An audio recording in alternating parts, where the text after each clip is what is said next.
Bien, chicos, continuemos entonces. Entonces en la gráfica nos muestra un circuito muy sencillo, un circuito muy básico de una batería, de una pila, aunque una batería generalmente se conoce como un conjunto de pilas, ¿no? Pero bueno, digamos que es una pila.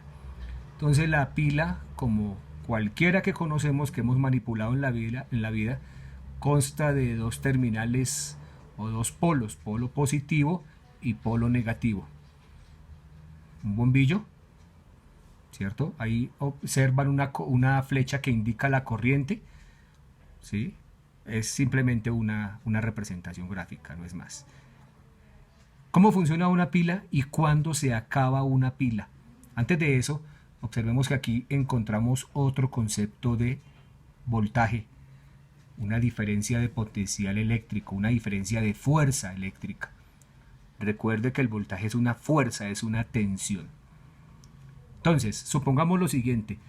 La pila en el polo negativo cuenta con exceso de electrones, supongamos 1.000.000.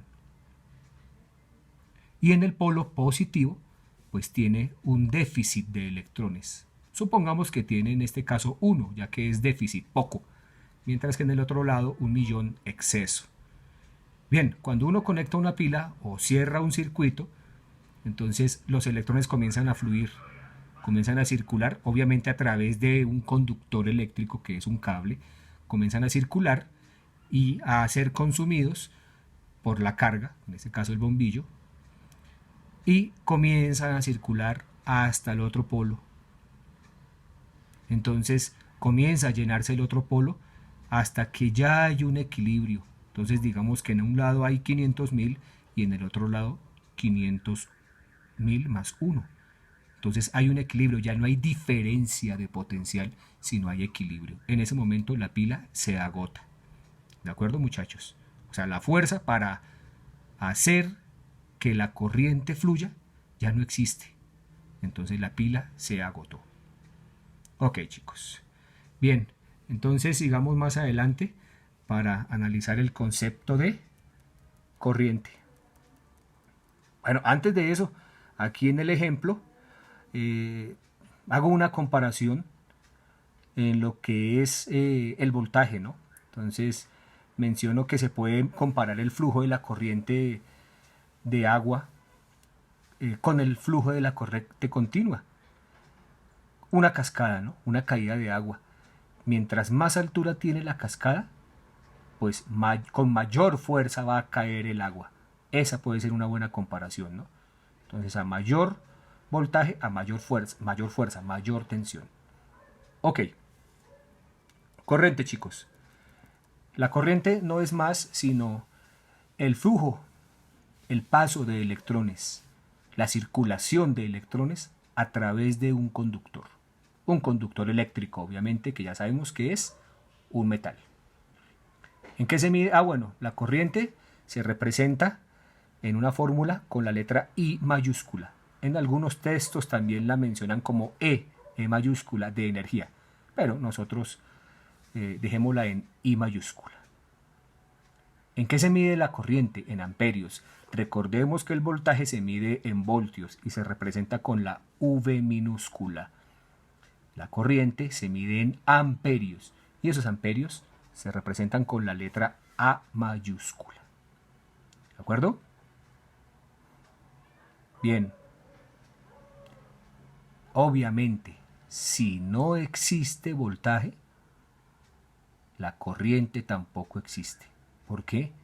Porque el voltaje es lo que impulsa a los electrones, la fuerza que hace prácticamente empujar a los electrones. Entonces, si el voltaje es cero, la corriente será cero. Si el voltaje es muy pequeño, la corriente será pequeña.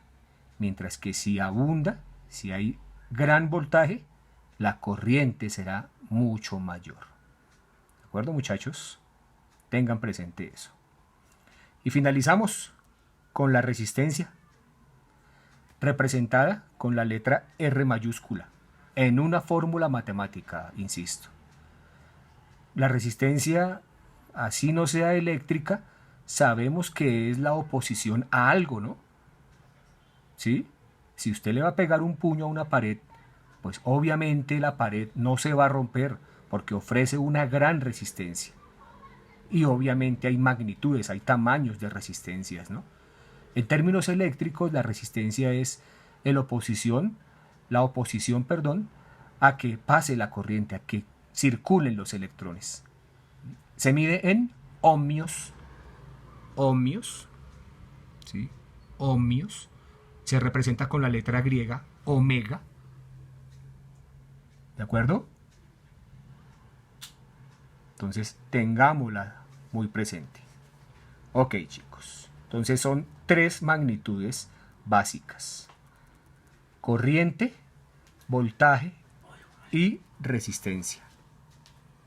Y gracias a un señor que descubrió todo esto, el señor Ohm, O-H-M, y que planteó la ley de Ohm para poder relacionar dichos conceptos: la corriente, el voltaje y la resistencia. Entonces, en esa sencilla fórmula podemos observar que la corriente es igual al voltaje dividido o sobre la resistencia. ¿De acuerdo? Voltaje sobre resistencia es igual a corriente.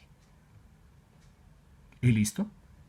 Eso sería la ley de Ohm, la cual podemos aplicar para hallar cualquiera de las 3. Tal como está aquí, podemos hallar la corriente, conociendo el voltaje y la resistencia. Ya más adelante haremos algunos ejercicios. Pero por ejemplo, si el voltaje es 4 voltios y la resistencia es 2 ohmios, ¿cuál es el resultado de la corriente? Sencillo, 4 dividido entre 2 da 2. Entonces el valor de la corriente sería 2 amperios. Bien, chicos, continuamos en la siguiente parte con los ejercicios.